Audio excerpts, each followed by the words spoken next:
same time we love Him. We want Him to give us the paradise, to forgive us, and to give us many gifts in that life. We love Him because He is the only reason of our existing, of our being. He is the creator of the heavens and the earth. He has the most favor over us. If He did not create us, no one even had known our names. أَوَلَا يَذْكُرُ الْإِنسَانُ أَنَّا خَلَقْنَاهُ مِنْ قَبْلُ وَلَمْ يَكُ شَيْئًا. Or in another ayah, وَلَمْ يَكُنْ شَيْئًا مَذْكُورًا. He was not something mentioned. No one can name even His name. If Allah Azza wa Jal didn't create you, your parents wouldn't ask the Creator, why didn't you send that person? They wouldn't know your name. So Allah is the one who gave you this life as a gift, who gave you these favors in this life as a gift. So we love Him. All of these favors from the Creator. But at the same time, we fear of Him because we know that He is just, and so He can punish. And we have many mistakes right now. Till now we have committed many sins. So we fear of Allah Azza wa Jal. We have the fear of Allah Azza wa Jal. We fear of His punishment. So the mu'min has these two feelings, both of them, in his life till the end. And all of the ayats, either the ayats about the hellfire and the ayats about the paradise, both of them encourage these two feelings, our fear and our hope. No one should pervade the other. Both of them should be at the same level. أَفَمَنْ يَتَّقِي بِوَجْهِهِ سُوءَ الْعَذَابِ. So we should use this ayah in order to encourage our fear, in order to increase our fear of Allah Azza wa Jal. أَفَمَنْ يَتَّقِي بِوَجْهِهِ. Allah informs us that some people will be in punishment in that day, and their hand and their all limbs are already closed, all are already tied, and they are at the punishment. The flames of the fire comes over them. ذُوقُوا مَسَّ سَقَرْ يَوْمَ يُسْحَبُونَ فِي النَّارِ عَلَى وُجُوهِهِمْ. At that day, the day when they dragged on their faces, يُسْحَبُونَ, they dragged, عَلَى وُجُوهِهِمْ, on their face, فِي النَّارِ, into the fire. ذُوقُوا مَسَّ سَقَرْ. And it will be said to them, they will be rebuked, they will be humiliated, and they will be said to them, taste what you used to earn. ذُوقُوا مَا كُنْتُمْ تَعْمَلُونَ, or ذُوقُوا مَسَّ سَقَرْ. You touch, you touch, feel the touch of the fire. ذُوقُوا, feel or taste. مَسَّ سَقَرْ, the touch of the fire. The fire touches them. The flames of the fire touches them, and it will be said to them, taste the fire. In an ironic way, they will be rebuked through this humiliation. يَوْمَ يُسْحَبُونَ فِي النَّارِ عَلَى وُجُوهِهِمْ ذُوقُوا مَسَّ سَقَرْ. أَفَمَنْ يَتَّقِي بِوَجْهِهِ سُوءَ الْعَذَابِ يَوْمَ الْقِيَامَةِ. The awful torment of the fire, he confronts it with his face. Is he? Now we learned about the one who is under punishment of Allah Azza wa Jal. and we tried to imagine ourselves in that position. No one have the guarantee to be not at that position. If you feel in that way, you will lose your fear of Allah Azza wa Jal. No. Yes, you are believers, but it doesn't mean that Allah Azza wa Jal will not punish you. It doesn't mean that you will keep your iman till the end.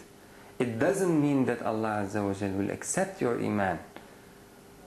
You should be able to imagine yourself at the mid of the hellfire, at that position, in order to have that fear of Allah Azza wa Jal. فَاتَّقُوا اللَّهَ مَا اسْتَطَعْتُمْ. You should try whatever you can in order to protect yourself from Allah Azza wa Jal, in order to have the taqwa of Allah Azza wa Jal. مَا اسْتَطَعْتُمْ. What can you do? Use it to have more taqwa of Allah Azza wa Jal. فَاتَّقُوا اللَّهَ حَقَّ تُقَاتِهِ. Fear Allah Azza wa Jal. Protect yourself from Allah Azza wa Jal as much as Allah Azza wa Jal deserves that taqwa. Allah Azza wa Jal deserves too much taqwa because He has too much punishment and we have too much sins. So we should have more fear of Allah Azza wa Jal. Imagine someone has no fear of Allah Azza wa Jal. If you are the Creator, would you like Him?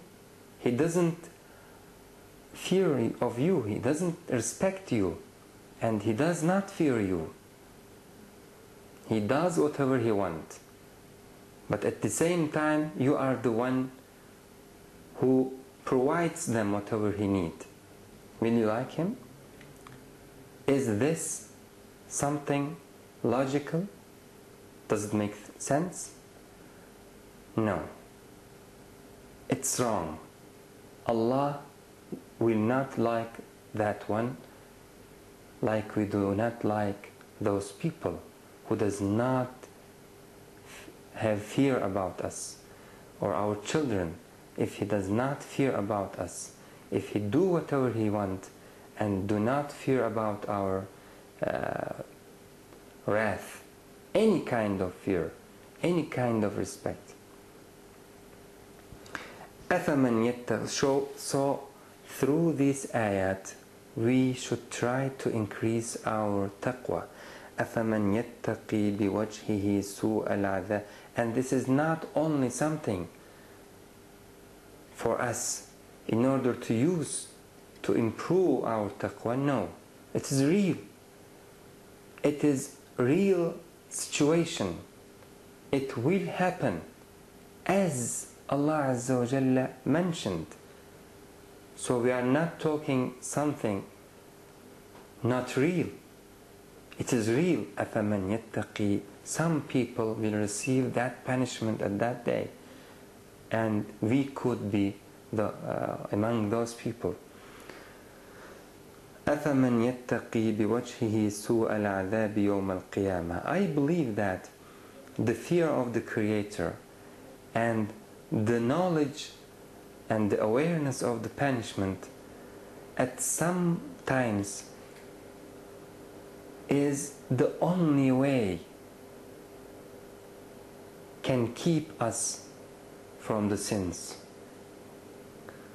No matter how may you want or you desire the paradise, one day you can do some certain sins in this life. But if you have the fear will keep you much more than the hope. The fear of Allah Azza wa Jalla will keep you much more from the sins than your love to the Creator, than your hope of the Creator, for gifts of the Creator. Because the fear is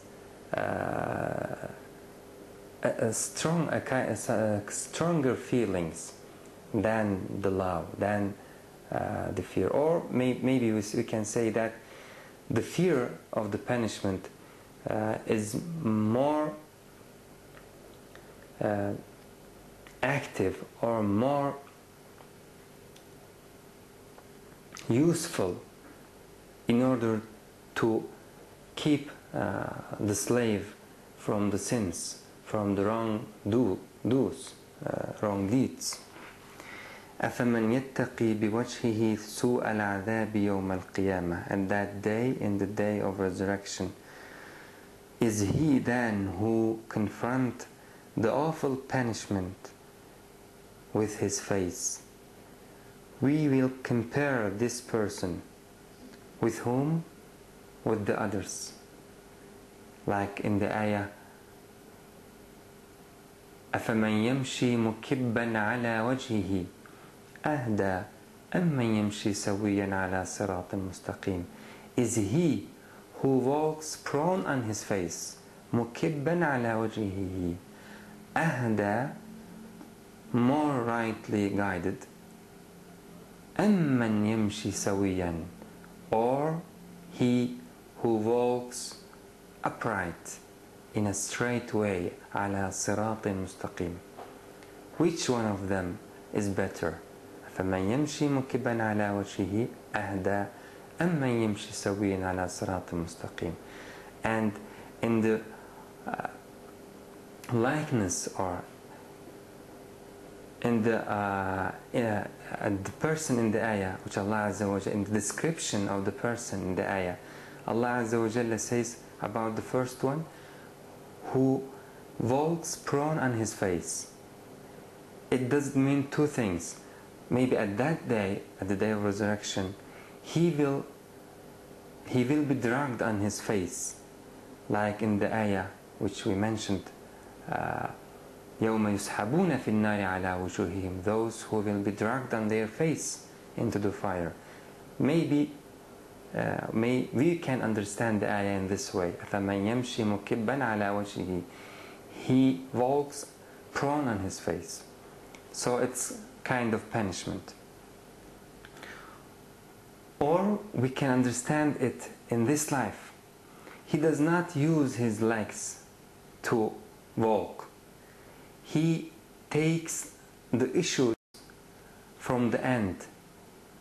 He does not use his limbs in their ways. For example, his eyes in order to receive the truth, and his tongue in order to talk, to utter the truth, and his ears in order to receive, to understand, to hear the truth, his legs to walk, and every limbs in their way.